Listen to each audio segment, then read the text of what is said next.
Bom, passou o orçamento ontem no Congresso Nacional e não foi tão bom quanto alguns queriam, nem tão ruim quanto alguns imaginavam.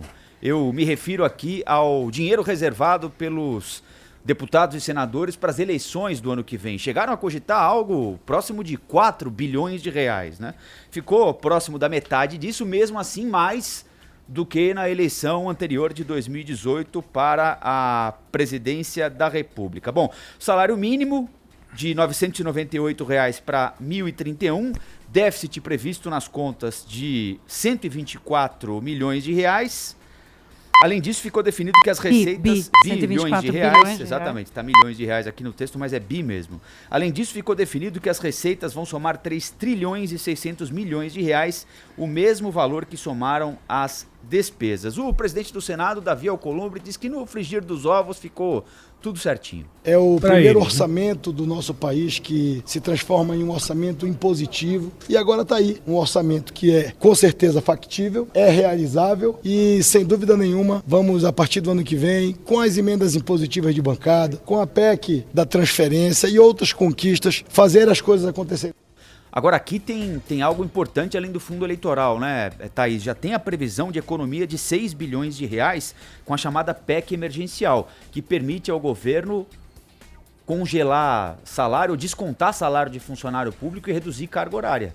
Isso não foi aprovado ainda, né? A PEC emergencial prevê mais do que isso, é que esses são os pontos mais polêmicos, né? Ela é uma caixa de ferramentas que dá ao governante a possibilidade de ajustar a gestão do recurso público ao ciclo econômico. Então, quando houver queda brusca de arrecadação ou quando as despesas ultrapassarem um certo limite sobre as receitas, o que já é o caso de muitos governantes no Brasil, eles ganham, então, a possibilidade de fazer uma redução da jornada de trabalho com redução dos salários, congelamento de pagamentos e também proibição de promoções, concursos e tal. É uma série de medidas, boa parte delas já era prevista na Lei de Responsabilidade Fiscal, que foi aprovada em 2000, mas ficou durante anos aguardando uma decisão do Supremo Tribunal Federal, que veio inclusive esse ano, que diz que não, que era inconstitucional reduzir salário. O governo tenta, então, fazer essa mudança na Constituição para poder implementar uma ideia que vinha desde 2000. A gente teve acesso a muitos dados da gestão do dinheiro público no Brasil nesses últimos anos, até por causa da quebradeira total, e ficou muito claro esse descolamento da realidade do setor público brasileiro, né?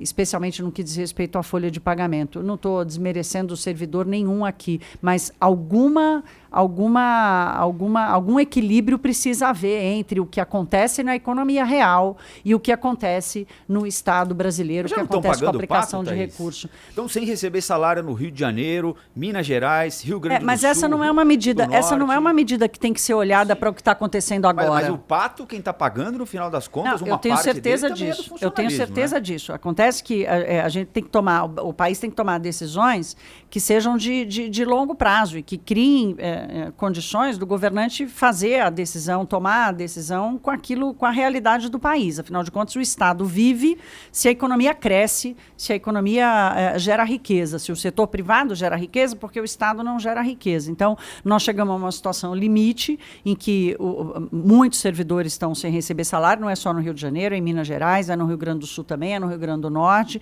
outros estados e muitos municípios também numa condição de precariedade total. Agora, isso não pode impedir o país de tomar a decisão correta, inclusive para evitar que isso aconteça lá na frente. Quer dizer, toda vez que você tem uma limitação que é reconhecida e que é constitucional e que tem valor importante na gestão do dinheiro público, o governante vai pensar duas vezes antes de tomar decisões que possam comprometer a gestão no futuro. Então, essa previsão do orçamento desse ano é uma coisa inédita, né? E é uma expectativa bastante otimista do relator do orçamento, que resolveu colocar essa previsão lá.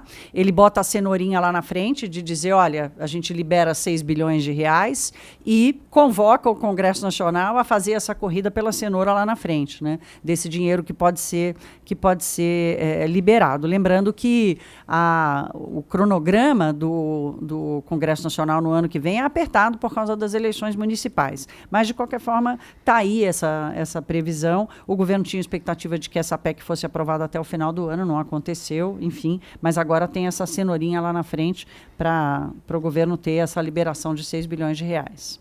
Tem um detalhe que é importante nisso, é importante ressaltar, é que nunca um governo na história recente da República teve uma margem de manobra tão limitada do ponto de vista da execução orçamentária. Pela primeira vez, é impressionante. O governo, por exemplo, no orçamento que se aproxima dos 4 trilhões de reais, o governo poderá fazer remanejamentos que totalizem 45 bilhões. Quer dizer, é muito dinheiro, mas para um orçamento de 3 trilhões e 600 bilhões é nada, né? É uma margem muito limitada mesmo. É a primeira vez que nunca foi tão restrito, digamos assim, o direito, né, ou o poder do executivo de fazer remanejamentos. Isso é por causa do aumento das despesas obrigatórias, né, Cláudio? As despesas obrigatórias vão crescendo e elas estão ligadas à Previdência, mas também ao funcionalismo público, e a PEC emergencial é uma das medidas que ataca exatamente esse problema, né? Porque enquanto não mexer na estrutura das despesas obrigatórias, é na discricionária que o dinheiro vai cair.